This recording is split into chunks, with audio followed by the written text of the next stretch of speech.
제가 여러분들께 이실 짓고 해야 할 일이 하나 생겼습니다.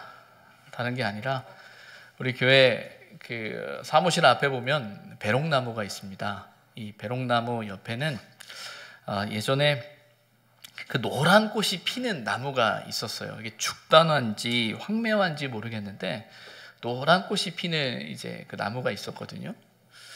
근데 그게 어느 날부터 이렇게 시름시름하게 말라가는 거예요. 그래서 야, 이 나무가 오래되다 보니까 문제가 좀 있나 보다 해서 좀 지켜보다가 다 걷어내고 거기에다가 이제 영산홍 4그루를 이렇게 심었습니다. 4그루를 심었는데 다행히 그 올 봄에 이제 꽃도 피고 이제 꽃을 봤어요. 그런데 문제는 얼마 전부터 이게 또 비실비실하다가 결국에 가서는 다 이게 아마 죽은 것 같아요. 그래서 지난 주 중에 몰래 옛들에 있는 영산홍 다른 4그루를 심어놨어요. 근데 그냥 말을 하지 않고 그냥 하면은 아유 그냥 그런가 보다라고 하실 텐데 찔려서 말씀을 드리는 거예요. 왜 그러냐면 매일 그 목양실 앞을 제가 그 앞을 지나가다 보니까 볼 때마다 보거든요. 그러면서 물을 좀 줘야겠는데 물을 좀 줘야겠는데 라고 하다가 한 번, 두 번, 하루, 이틀 그를 이렇게 미루게 된 거예요. 근데 또 그러게 했던 이유 중에 하나는 아시는 것처럼 그 곳에 옆에 보니 배롱나무가 또 올해도 꽃이 피고 예쁘게 있었고 또 옆에 있는 그 다른 영산홍이나 또 그 앞에 회양목들은 나름대로 잘 있거든요. 그러니까 그 안에 이렇게 묻혀 있으니까 지도 알아서 크겠지 이런 싶은 생각 때문에 좀 내버려뒀던 것 같아요. 내버려뒀는데 아니나 다를까 그게 말라 이제 죽은 것 같아요. 그래서 이제 나무를 이제 몰래 갈아치웠죠. 다행히 옛들에 영산홍이 많이 있어서 이게 옮겨놔도 별로 모를 수 있겠다라는 생각을 합니다.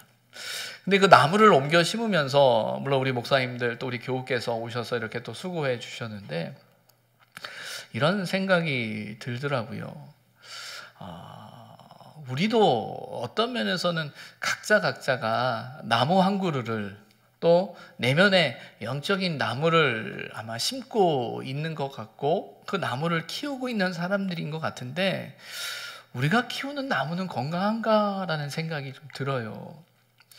왜 그런가라는 생각을 해보면 신앙생활을 하다 보면 분위기라는 것이 있습니다. 사람들과 이렇게 같이 늘 어우러지고 늘 정해진 예배와 늘 신앙생활을 이렇게 하다 보면 그 분위기 속에서 나는 좋아라는 생각을 가질 때가 있어요. 마치 그 사무실 앞에 있던 그 영산홍들이 주변의 나무들이 건강하고 주변의 나무들이 깊은 뿌리를 내리고 있기 때문에 나도 그렇게 깊은 뿌리를 내렸다라고 생각하다가 죽은 것처럼 어떤 면에서는 우리도 우리 자신의 어떤 영적인 상태나 신앙적인 상태를 객관적으로 깊이 바라보기보다 그저 분위기에 때로는 오래 습관적인 신앙생활을 통해서 그렇게 하고 있는 건가라는 생각이 드는 거죠. 근데 왜 사무실 앞에 있는 그 나무만 이렇게 죽을까라는 생각을 해보니까 그 나무 위에는 그 짧은 처마가 있어요. 처마라기는 좀 그렇지만 사무실이랑 바짝 붙어 있다 보니까 위에 처마가 있고 또 사택 베란다가 조금 나와 있어서 어떤 면에서는 비가 내리면 비가 다 들이쳐서 사무실에 있는 그 유리에 창에 다 부딪히고 그 물이 떨어질 거라는 생각을 가졌는데 아닌 거예요. 가려진 게 있었던 거죠. 근데 그럼 다른 나무들은요? 다른 나무들은 뿌리가 깊었던 거예요. 그래서 좀 가물어도 버텨낸 거예요. 근데 뿌리가 깊지 못하니까 이제 그런 사단이 나게 된 거죠. 신앙생활도 어떤 면에서는 마찬가지입니다. 우리가 나름 교회 잘 나오고 있고 나름 주변 사람들과 예전과 다르게 신앙생활하고 있고 괜찮아라는 생각을 갖고 있을 수 있지만 또 한편으로 우리가 늘 체크해야 되는 게 우리가 신앙의 믿음의 뿌리를 잘 내리고 있는가 우리는 봐야 돼요. 신앙생활은 분위기가 아닙니다. 신앙생활은 내가 기분이 좋다고 해서 좋은 게 아니에요. 어떤 면에서 하나님의 말씀 앞에서 또 우리가 기도하면서 또 몸부림치면서 어떤 신앙의 어떤 그 노력을 통해 깊은 뿌리를 내릴 때 어려움이 닥치고 힘듦이 닥칠 때 버틸 수 있는 거예요. 오늘 우리가 함께 나누는 이 말씀을 통해서 우리의 어떤 영적인 뿌리를 다시 한번 점검해 봤으면 좋겠어요. 뿌리를 잘 내리고 있는가라는 거죠. 오늘은 팔복 중에 6번째 복에 대한 이야기입니다. 마음이 청결한 자가 복이 있다라고 말하고 있어요. 마음이 청결한 자가. 그 마음이 청결한 자가 복이 있는데 그들이 하나님을 본다라고 말하고 있습니다. 오늘 본문을 보면서 우리가 먼저 마음이라는 단어에 대해서 좀 생각했으면 좋겠습니다. 이 마음이란 단어는 앞선 이 마태복음 5장 3절에 심령이 가난한 자가 복이 있다라는 그 말씀 속에서 그 심령이라는 또 다른 표현으로 마음이라는 단어를 쓰곤 하죠. 그래서 심령이 가난한 자가 복이 있다, 마음이 가난한 자가 복이 있다라는 말을 같은 의미로 사용하곤 합니다. 물론 이 심령이란 단어와 마음이란 단어가 어떤 의미에선 같은 의미를 가져요. 그러나 오늘 본문에 보게 되면 오늘 그 8절에 나오는 이 마음이라는 그 단어의 헬라어는 그 카르디아라는 뜻이 단어고요. 3절에 나오는 심령이라는 단어의 뜻은 푸뉴마라는 뜻이에요. 어떤 맥락적인 의미에서는 같은 맥락의 의미를 포함하고 있는 건 사실인데 단어가 구분되어져 있죠. 단어가 구분되어져서 사용하고 있다는 것은 각각의 단어가 말하고 싶은 내용이 다르다라는 거예요. 이 푸뉴마라는 이 단어는 그 호흡이라는 어떤 생명이라는 어떤 영이라는 의미의 뜻을 담고 있습니다. 그래서 여기서는 마태복음에서는 심령이라는 단어로 해석 설명하지만 때로는 성령이라는 단어로 쓰곤 해요. 그래서 에베소서 5장 18절에 보면 이런 표현이 있습니다. 술 취하지 말라. 이는 방탕한 것이니 오직 성령으로 충만함을 받으라. 여기서 말하는 이 성령이라는 단어를 푸뉴마라는 단어로 쓰고 있다라는 거죠. 그래서 이 푸뉴마가 갖고 있는 어떤 의미는 호흡, 생명, 어떤 성령의 충만함, 어떤 채워지는 어떤 그런 의미를 갖고 있어요. 그래서 이 푸뉴마라는 단어의 의미 속에는 하나님을 향해 모든 것을 포기하는 마음의 상태입니다. 그러니까 우리가 계속 말씀드리는 것처럼 심령이 가난한 자가 복이 있다라는 이 말씀에 나름대로 의미 있는, 가치 있는 좀 우리가 생각해야 될 해석은 벼랑 끝에 선 마음이라고 제가 말씀을 드리잖아요. 메시지 성경에 이제 있는 표현을 빌려서 이렇게 말씀을 드리는데 그 절박함인 거죠. 절박함. 그래서 하나님을 향해 나의 모든 것을 집중할 수밖에 없는, 그래서 하나님을 향해 모든 것을 포기하는 마음의 상태가 푸뉴마예요. 그래서 하나님 앞에 우리의 모든 것을 포기할 때 어떤 역사가 일어납니까? 내가 모든 것을 비울 때 하나님의 채워짐의 역사가 나타나는 거예요. 내가 하나님을 온전히 바라고 내 힘으로는 살아갈 수 없습니다라고 할 때 하나님의 채워짐의 역사가 있는 거거든요. 그래서 심령이 가난한 자가 복이 있다라는 그 말 속엔 하나님의 통치와 다스림의 축복이 있음을 우리는 기억하고 있지요. 그래서 푸뉴마, 심령이 가난한 자는 이제 그런 마음이에요. 그러면 이제 카르디아라는 마음은 어떤 의미를 갖냐면 우리의 지정의를 담고 있는 마음을 설명합니다. 그래서 카르디아에 대해서 이렇게 설명을 해요. 카르디아는 느낌과 감정, 욕망, 정욕의 자리다. 또 카르디아는 이해와 사고와 반성의 자리다. 또 카르디아는 의지와 결정의 자리다. 자, 마음이라는 그릇이 있어요. 이 마음이라는 그릇 안에 우리가 무엇을 담느냐라는 거죠. 누가복음 6장 45절에 이런 표현이 있습니다. 선한 사람은 마음에 쌓은 선에서 선을 내고 악한 자는 그 쌓은 악에서 악을 내나니 이는 마음에 가득한 것을 입으로 말함이니라. 거기서 이 마음이 카르디아예요. 그러니까 이 마음 안에 무엇을 담고 있느냐라는 거죠. 선한 사람은요, 그 마음에 선한 것을 담고 있습니다. 악한 사람은요, 그 마음에 악한 것을 담고 있다라는 거예요. 이 말 속엔 마음이란 것 안에는 선한 것도 담겨질 수 있고 악한 것도 담겨질 수 있는 거예요.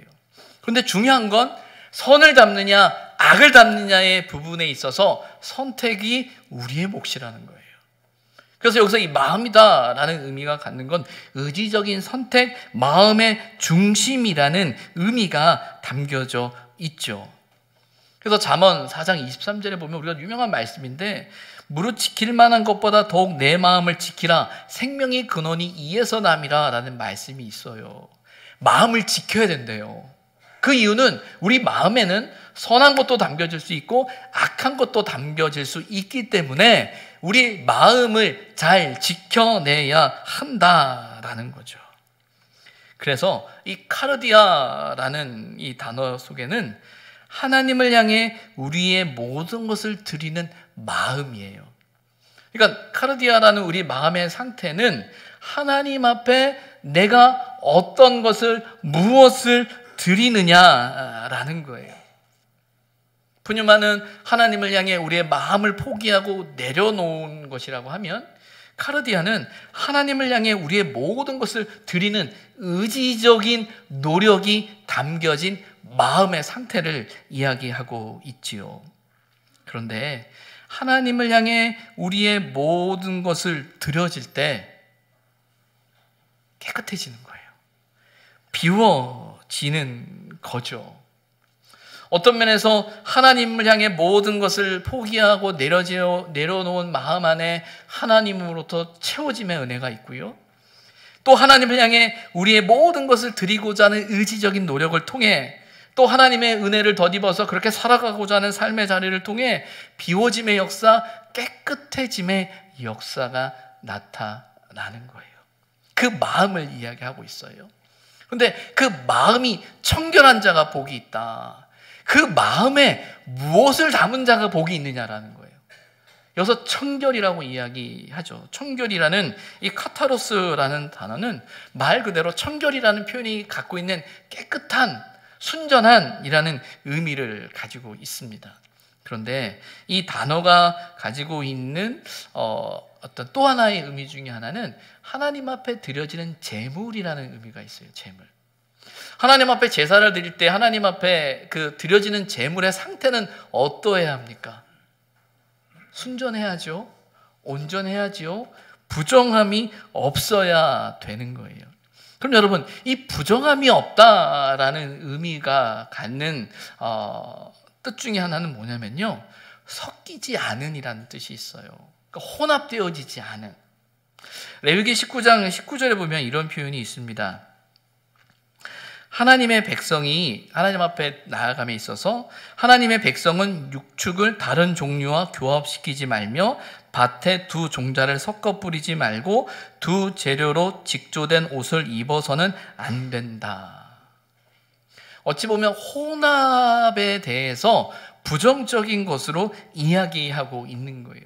그래서 정결한 제물이다라는 그 의미가 갖는 건 하나님 앞에 온전한 하나의 마음이라는 거예요. 하나의 깨끗한 마음이 드려진다라는 거죠. 그래서 이 순전함이다라는, 이 청결이다라는 의미가 갖는 것은 이중적인 마음이 아닌 하나의 마음의 상태를 이야기하는 겁니다. 그러면 마음이 정결하다, 마음이 청결하다라는 그 의미가 갖는 건 하나님을 향해 하나님을 오로지 생각하는 그 마음을 자신에게 담는 의지적인 노력인 거예요. 마음이 청결한 자가 복이 있다라는 거죠. 요즘 그 홍콩에서 연일 시위가 일어나고 있잖아요. 그 부분에서 제가 정확한 이해를 정확하게 알지는 못하지만 아마 그 갈등의 요인 중에 하나는 구조적인 문제이지 않을까라는 생각을 해요. 그 구조적인 문제 중에 하나가 이거 아닐까 생각합니다. 일국양제라고 하나요?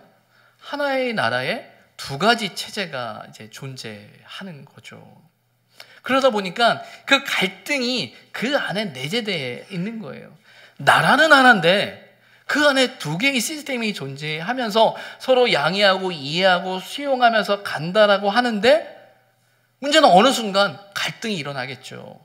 어느 순간 부딪힘이 일어나겠죠.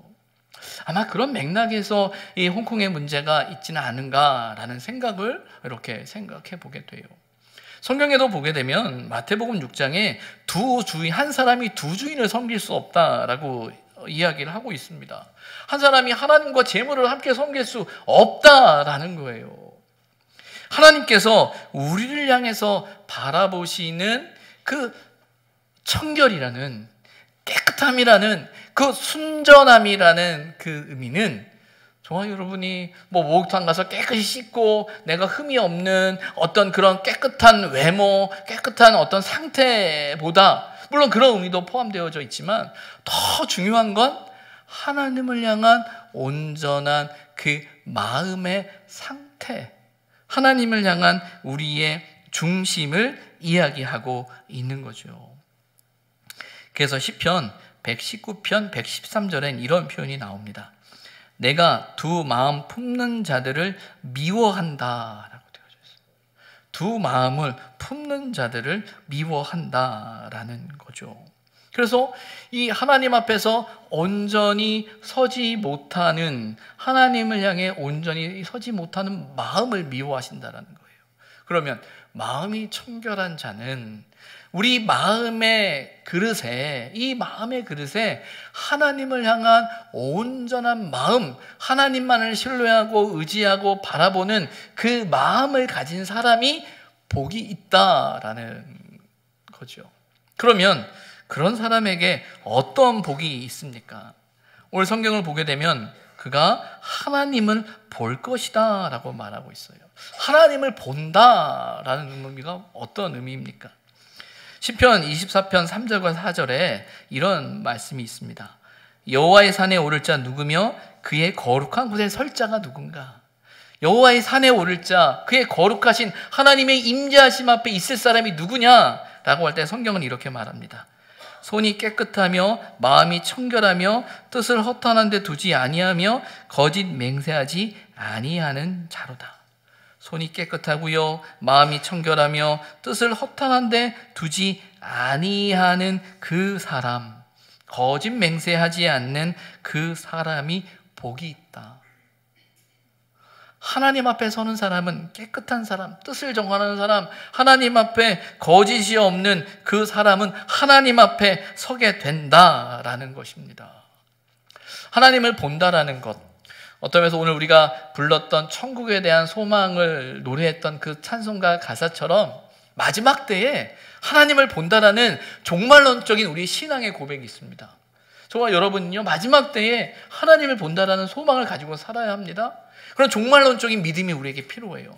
그런데 종말론적인 믿음뿐만 아니라 오늘이란 삶을 살아가면서 우리가 누리는 하나님의 임재, 하나님을 만나는 복이 있어요. 그건 하나님의 말씀을 경험하게 되는 겁니다. 이 팔복의 말씀을 이야기하면서 제가 계속 거듭 말씀드린 어떤 구조적인 부분에 있어서 천국 백성으로 살아가는 천국 백성의 사람들의 마음에는 가난한 심령과 애통하는 심령의 마음의 상태가 있음을 우리는 봅니다.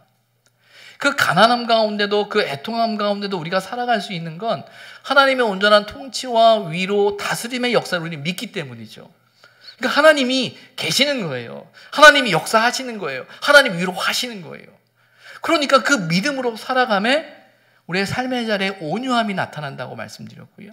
그리고 온유함이라는 건 그저 그냥 참아내는 것이 아니라 옳은 것, 의로움을 추구하는 몸부림이 있어야 된다고 말씀을 드렸고, 그리고 그 의로운 몸부림 안에는 다른 사람을 불쌍히 여기고 긍휼히 여기고 안타깝게 여기는 그 긍휼한 마음을 통해 하나님의 의가 온전히 이루어진다라고 말씀을 드렸어요. 이제 그 다음이 청결의 문제이죠. 왜 청결일까? 앞서서 말씀드린 것처럼 청결한 자가 복이 있다라고 말하는 청결의 의미가 하나님을 향해 마음을 정하고 뜻을 정하고 흔들림 없는 오로지 하나님을 바라보는 믿음의 고백이라면 결국은 우리가 살아내는 삶의 자리 속에 우리의 모습이어야 하는 거예요. 온유해야 되는 거 알아요. 의에 줄이고 목마름 알아요. 긍휼히 여겨야 되는 거 알죠. 그런데 세상이 내 마음대로 안 되네요. 내가 온유함으로 참고 견디고 인내하고 말씀대로 살아보려 하는데 내 삶 속에 일어나는 상황과 현실이 나를 내버려 두지 않아요. 내 뜻대로 되어지지 않아요. 그래, 여기까지 참아보자. 그래, 여기까지 견뎌보자. 그래, 이만큼은 내가 참아야지라는 생각을 갖지만 그 한계에 부딪힐 때가 있잖아요. 하나님의 말씀대로 살아가는 것이 힘들게 여겨질 때가 있어요. 온유함을 모르는 게 아니고 의에 줄여야 된다는 걸 모르는 게 아니고 긍휼히 여겨야 된다는 걸 모르는 게 아닌데 그렇게 안 되는 상황 앞에 봉착하잖아요. 어떻게 이겨나가겠습니까? 어떻게 그 상황에서 대처해 가겠습니까? 어떻게 그 상황 안에서 우리가 이겨낼 수 있겠습니까?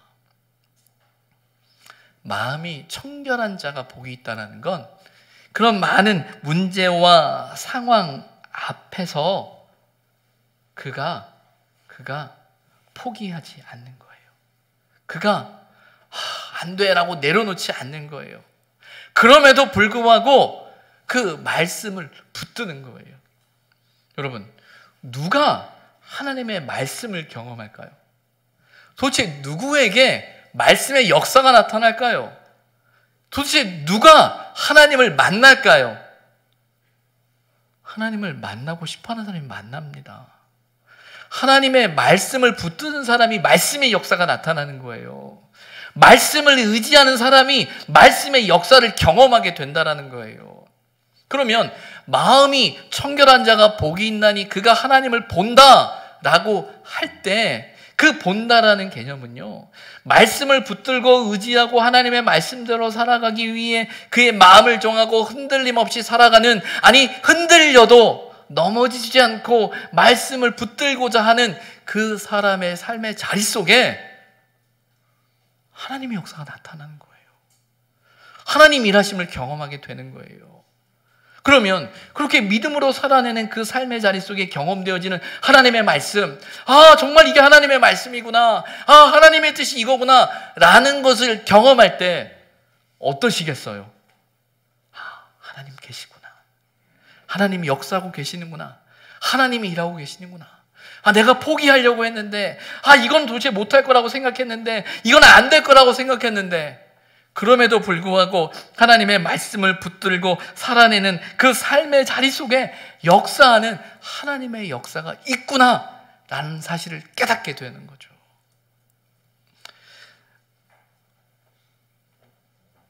지난 새벽기도 주중에 새벽기도 말씀이 잠언 11장에 이런 말씀이 있어요.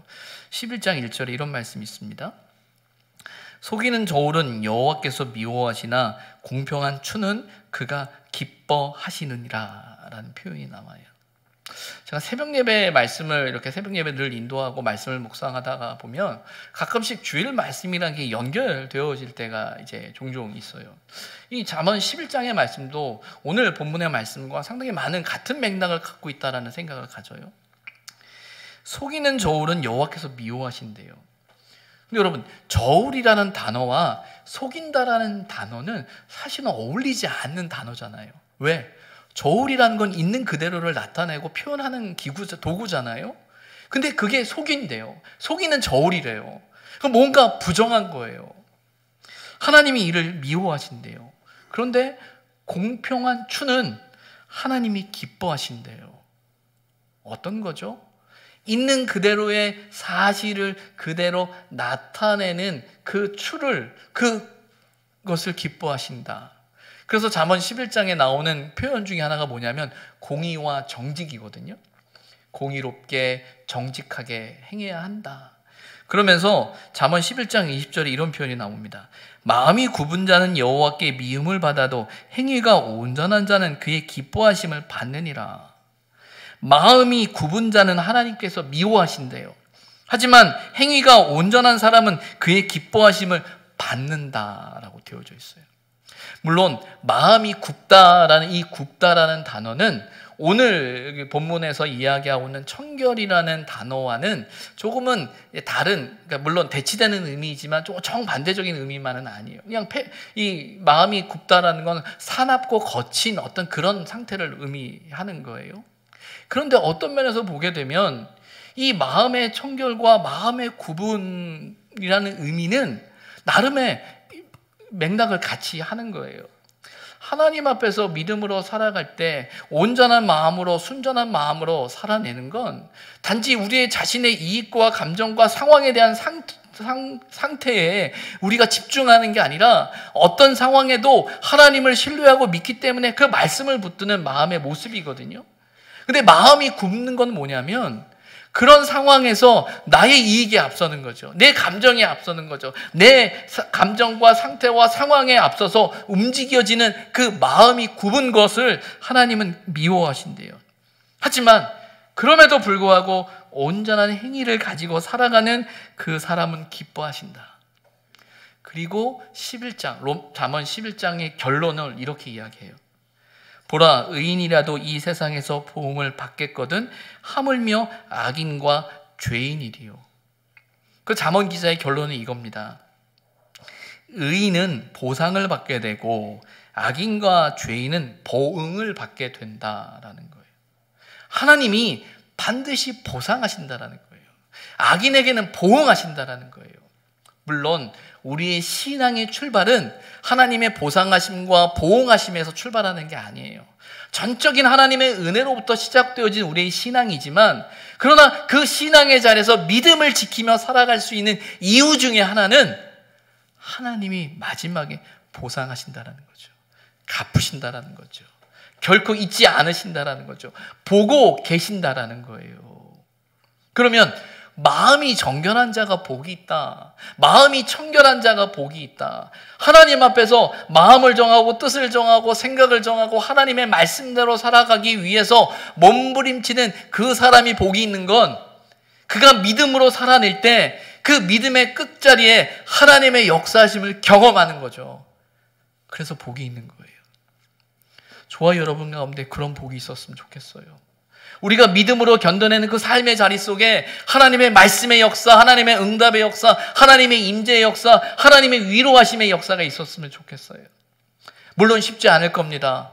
어렵겠죠. 힘들겠죠. 그러나 여러분, 믿음으로 말씀 가운데 하나님의 뜻 가운데 살아내는 그 삶의 자리가 헛되지 않다라고 오늘 성경은 우리에게 이야기하고 있는 거예요. 다시 처음으로 돌아가서 나무에 대한 이야기를 하고 싶습니다. 다시 영산홍 세 그루와 이름 모를 나무 한 그루를 심어놨어요. 이 나무가 잘 살 수 있을까요? 없을까요? 잘 살 수 있을까요? 없을까요? 부담스럽지만 그건 제 할 나름인 것 같아요. 제가 물을 잘 주면 잘 살 것 같고요. 물을 안 주면 못 살 것 같아요. 그래 부담스러워요. 이거 어떻게 해야 되지? 이렇게 사실대로 말했으니 이거 이제 오고 가면서 사람들이 보실 텐데 이거 어떻게 하면 좋지? 날씨가 너무 추운데 나무를 심은 건 아닌가라는 생각도 별 생각도 다 듭니다. 근데 여러분, 그 나무가 뿌리를 잘 내리려면요, 적절한 물이 공급되어져야 되고 햇빛이 공급되어져야 되고 환경이 좋아져야 되잖아요.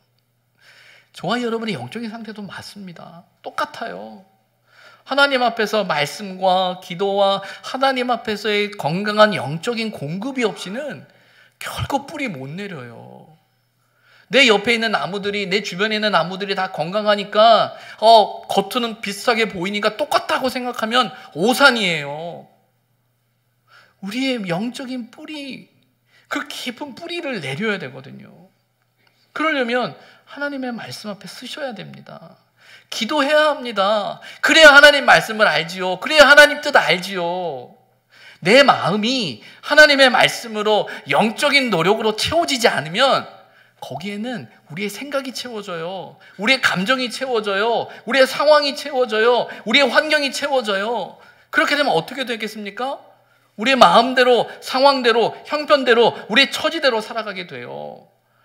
그렇게 되면 깊은 뿌리를 못 내리게 되는 거예요.